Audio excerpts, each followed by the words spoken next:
Clima quente na direita. Michele Bolsonaro reagiu com dureza à postura de André Fernandes no Ceará após a aproximação com Ciro Gomes. A base bolsonarista entrou em choque, as redes ferveram e a pergunta é direta: traição política ou jogada estratégica? Hoje você vai entender o que está sendo dito nos bastidores e por que essa polêmica pode mudar alianças no Ceará. Já deixa o like, se inscreva no canal e compartilhe agora. Bom, vamos lá. Tem mais informação na voz de Wellington Barros. Essa então foi a informação do final de semana, nessa altura do Vocaro.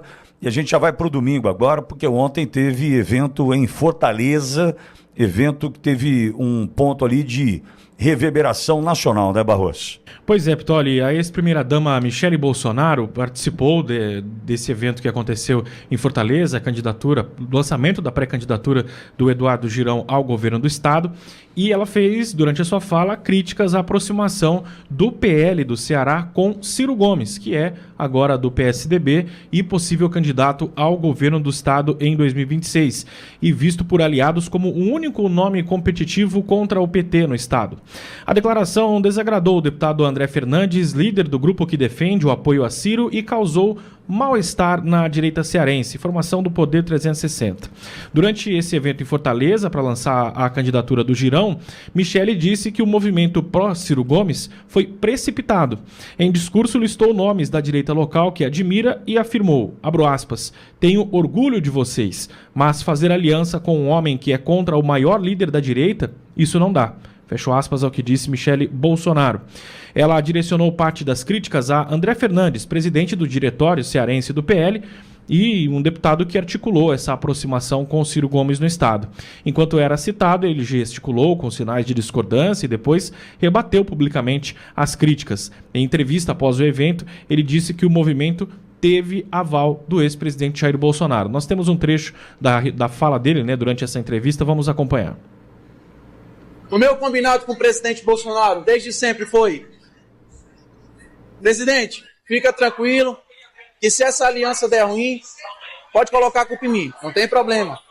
Presidente, se alguém for criticar, vão me criticar, não tem problema.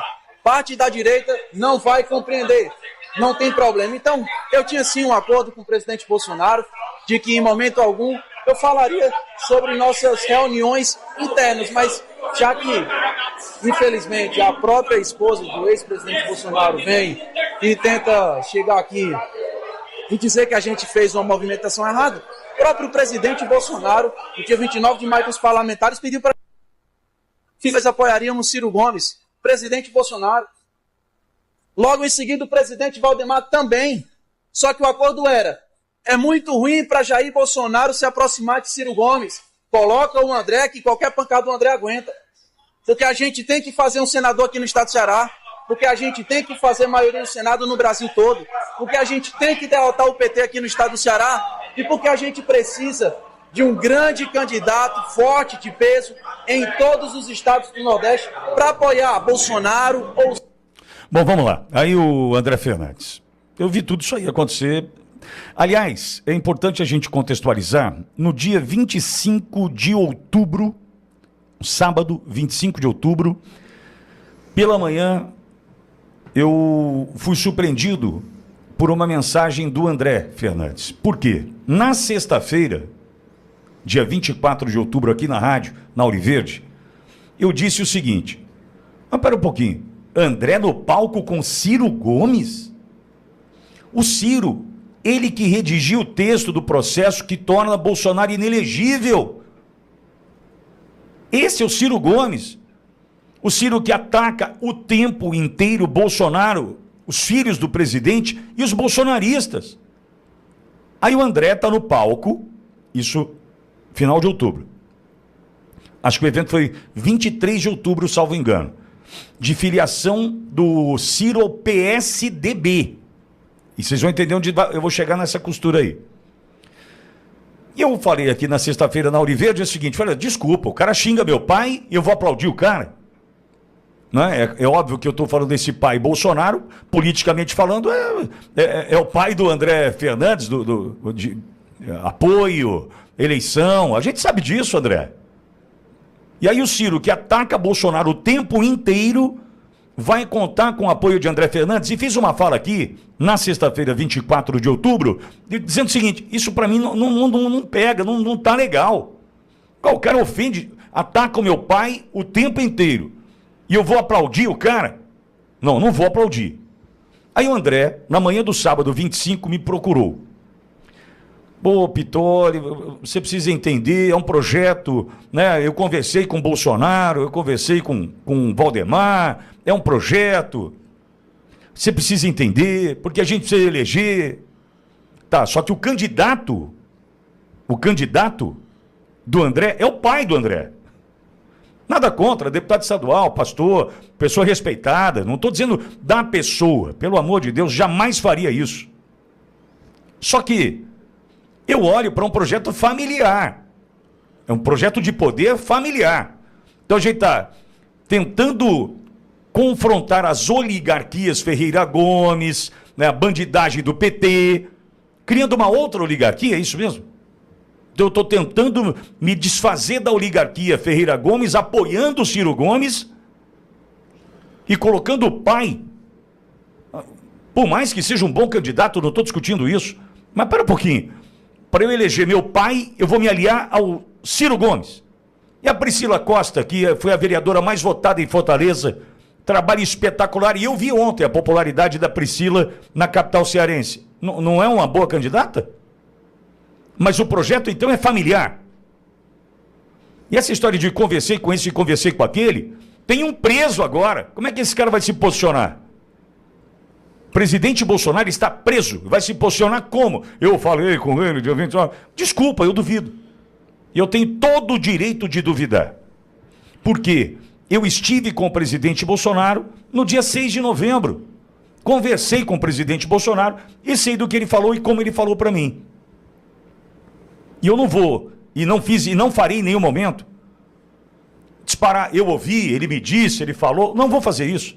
Eu sei tudo o que ele me disse ali. E trabalho com a verdade a partir do que o próprio presidente Bolsonaro me contou numa conversa de 4 horas de duração. Então, essa é a situação do André. Que ontem... voltando. Aí, pediu para gravar um vídeo, Olavo. Você pode gravar um vídeo dizendo que você entendeu a situação, tal, que é uma composição necessária, tal. Eu não sabia da pré-candidatura do Girão. Eu falei assim, André, eu não tenho essa característica de gravar vídeo, né, voltando atrás do que eu disse, a não ser que eu reconheça o meu erro. Mas eu não consigo reconhecer meu erro. Você anda com Ciro Gomes, e quem anda com Ciro Gomes não anda comigo. Não, mas poxa, pegou mal para mim aqui e tal. Para quem me procurar, eu vou mandar o teu vídeo. Você me autoriza? Você acha que... Eu sabia o que ia acontecer, óbvio, não sou neném. O vídeo foi espalhado, o meu. Eu entendi, o André, tal, não sei o quê. Falei, pô, filho da mãe, né? O cara me combinou uma coisa comigo e fez outra. Ele disse que não, mas eu sei que fez.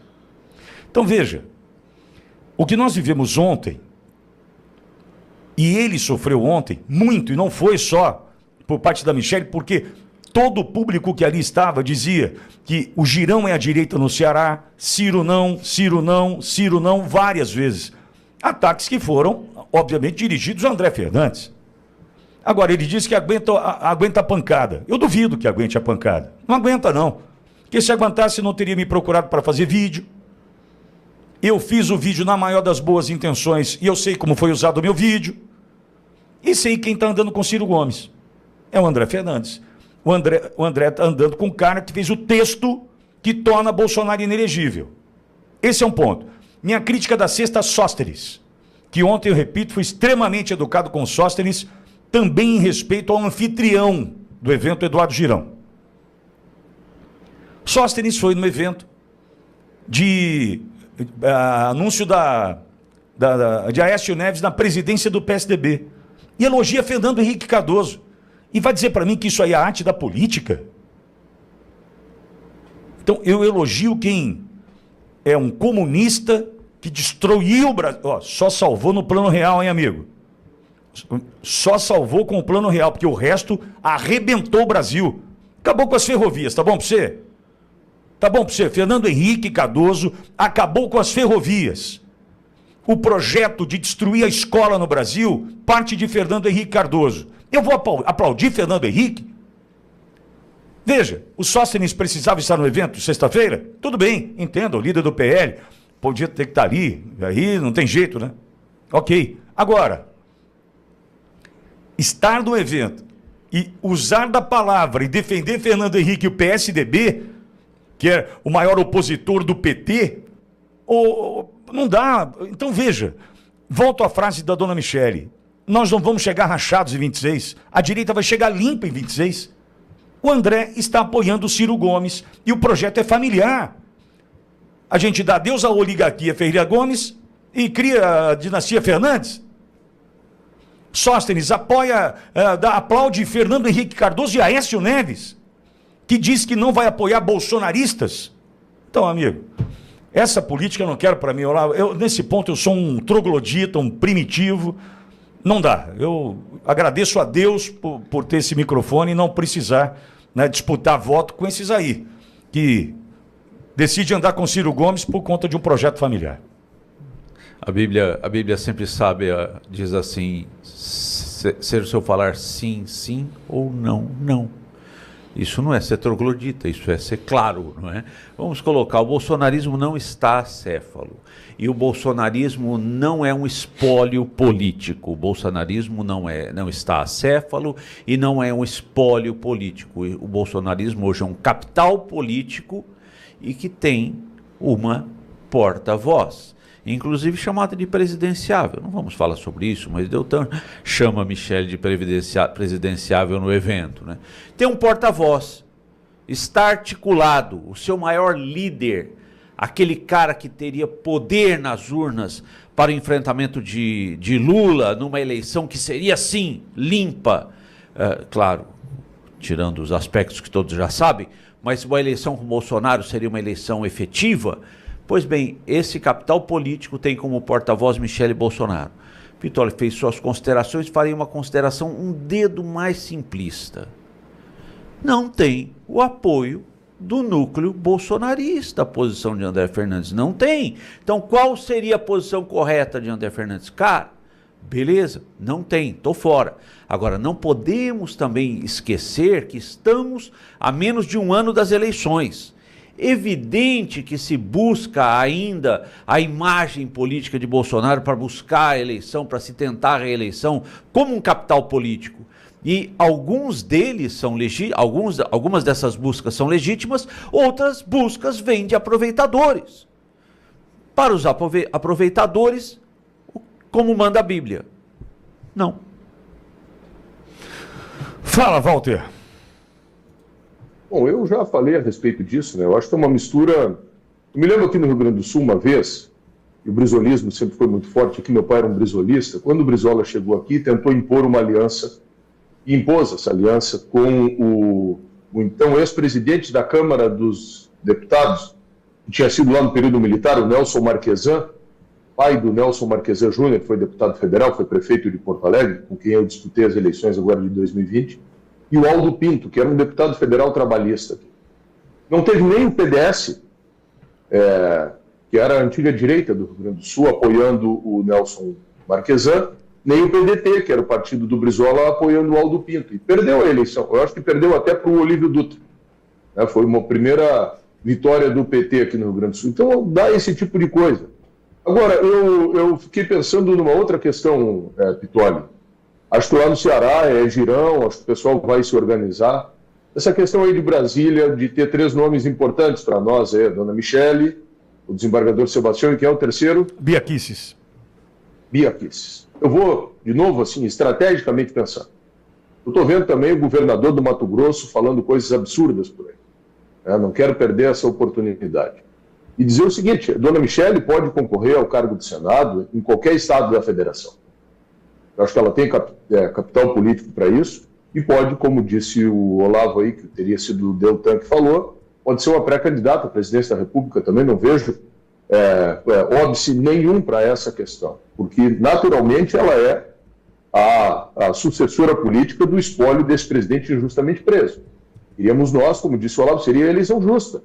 Porque aí quem ia decidir, como aconteceu nos Estados Unidos, se é culpado ou se é inocente, é o povo brasileiro. Queríamos que Bolsonaro concorresse à presidência, mas hoje eles colocaram ele na cadeia e, infelizmente, a menos que a gente consiga votar a anistia agora em seguida e que o STF não derrube a anistia, uma vez o STF derrubando a anistia, mais uma vez nós vamos assistir uma covardia daqueles que teriam meios de colocar as coisas nos trilhos e preferem a omissão. Eu acho que a dona Michele, se a decisão não for essa e ajudar a construir uma candidatura na impossibilidade do presidente, que seria a nossa alternativa, se ela ajudar e ela pudesse ir para o Mato Grosso para concorrer ou para qualquer outro estado da federação, porque, de novo, eu penso o seguinte, o culpado de tudo isso que está acontecendo no Brasil hoje é, indiretamente, o culpado é um cúmplice, porque o culpado nós sabemos quem é o Senado da República.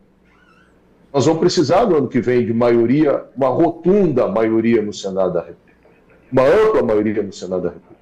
Então tem essa discussão aqui em Santa Catarina com a Carol Detoni, eu acho que né? Carol Detoni, não. Como é o nome da deputada?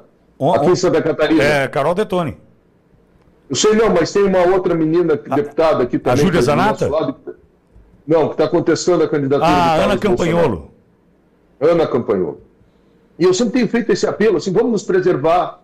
Né? Então, mas se for construída a candidatura do Carlos aqui, conseguirmos a eleição, nós temos que conseguir, ano que vem, vamos lembrar o seguinte, vai ser reeleito 2/3 do Senado. O Senado da República, o senador, parece que as pessoas não sabem disso, acho que é importante esclarecer. O Senado da República, a cada 4 anos, renova 1/3 ou 2/3. Senadores têm mandato de 8 anos. Então, chega numa eleição, renova 1/3, 2/3 fica lá. Chega na outra eleição, renova 2/3. Então, ano que vem é o ano de renovar 2/3 do Senado. Isso é uma pesquisa aqui do Rio Grande do Sul que eu só posso acreditar que é comprada, que é vendida, dizendo que o Paulo Pimenta estava em primeiro lugar e que em segundo lugar a Manuela e o Eduardo Leite. Né? E o Marcel? É óbvio que onde eu ando é Marcel, onde a gente vai é Marcel. Então os caras estão manipulando essa história. Por quê? Porque eles estão sabendo que tão importante quanto, ou quiçá, pelo texto constitucional mais, é a eleição do Senado. Por que eu falo quiçá mais, Pitoli? Pelo seguinte, porque o presidente da República eleito, e se ele não tem meios pela dita Constituição, essa que os caras botaram embaixo do braço, de colocar limite no STF. Agora, o Senado tem. Quem a Constituição disse que tem meios, aí não vai adiantar. Não vai adiantar choro, nem ranger de dentes. Se abrir um processo no Senado da República e impeachment, por razões evidentes para todos nós, alguns ministros, não tem o que fazer. Não adianta espernear, não adianta choro, não adianta vela, não adianta. Então, é o Senado a eleição mais importante. Então, quero, aproveitando esse episódio lá do Ceará, de novo colocar luz naquilo que é fundamental para nós. Vamos olhar que tem 2 cadeiras em cada estado brasileiro para o Senado da República e nós precisamos construir acordos, aí sim, nesse sentido, de garantir que a gente tenha o Senado no Mato Grosso, em Santa Catarina, no Ceará, no Rio de Janeiro, no Rio Grande do Sul, em Rondônia, em Roraima, no Acre, em São Paulo, aonde quer que for, nós precisamos, no mínimo em cada estado brasileiro, eleger um senador e, se possível, eleger 2 por estado brasileiro. A reação de Michele Bolsonaro expôs algo que já estava latente, a tensão dentro da própria direita sobre alianças regionais e limites políticos. Para parte da base bolsonarista, apoiar ou se aproximar de Ciro Gomes é visto como cruzar uma linha ideológica. Para outros, é apenas pragmatismo eleitoral. E é aí que está o conflito. Michele representa hoje uma das vozes mais fortes junto ao eleitor conservador. Quando ela se manifesta, não é apenas pessoal, é político. A resposta dela a André Fernandes foi interpretada como um aviso. A base está observando, a militância está cobrando, e incoerência não passa despercebida. No Ceará, o cenário político é complexo. As alianças nem sempre respeitam fronteiras ideológicas claras, mas quando isso envolve figuras nacionais, o custo político dobra. O eleitor quer coerência, e a falta dela gera ruído, divisão e enfraquecimento. Agora, do outro lado, André Fernandes e seus aliados alegam que política local exige diálogo com todas as forças, que alianças são circunstanciais e que, sem diálogo, não se vence eleição. Então, o debate cresce. É errado dialogar com adversários ideológicos ou errado é perder o rumo e confundir a base? O grande problema não é conversar. O problema é não explicar. Na política, quem não comunica deixa que os outros interpretem. E interpretação vira narrativa. Narrativa vira acusação. Acusação vira crise. Michele entrou no debate justamente por isso, para dar voz a uma insatisfação que já fervia entre eleitores. Não sabemos onde essa crise vai parar, mas sabemos uma coisa: ela não é pequena. O que antes era bastidor virou embate público. E quando isso acontece, é porque algo sério está sendo disputado: liderança, fidelidade e identidade política. Agora com você. Se inscreva agora. Deixe o like e ative o sininho. Compartilhe com quem acompanha a política sem filtro.